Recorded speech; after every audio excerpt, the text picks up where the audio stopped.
पूजा केडकर प्रकरणानंतर MPSCनं सुद्धा याआधी दिव्यांग प्रवर्गामध्ये निवड झालेल्या 9 उमेदवारांची फेरपडताळणी करण्याचे आदेश दिलेले होते।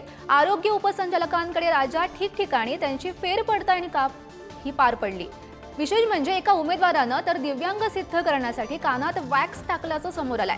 शिवाय दृष्टी कमी असल्याचं भासवण्यासाठी डोळ्यातही वेगवेगळ्या प्रकारचे ड्रॉप टाकून क्लुप्ती लढवण्यात आलेली आहे। पण डॉक्टरांच्या सतर्कतेमुळे उमेदवारांचे हे कारनामे यशस्वी झाले नाहीत आणि अशा उमेदवारांची निवड फेरपडताळणीमध्ये अडचणीत येण्याची सध्या शक्यता दिसते।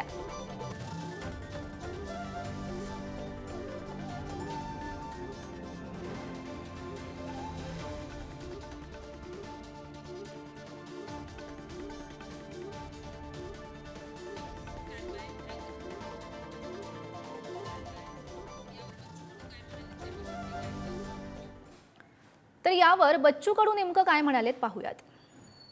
9 ऑगस्टपर्यंत सूट आहे।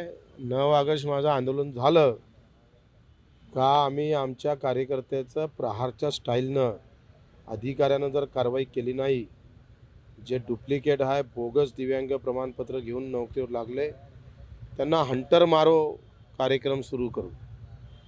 कारण त्यांनी अतिशय दुःखात वेदनात असणाऱ्या दिव्यांगाचा ताटातला घास जर खात असेल तर त्या सगळ्या नालायकांना आम्ही सोडणार नाही।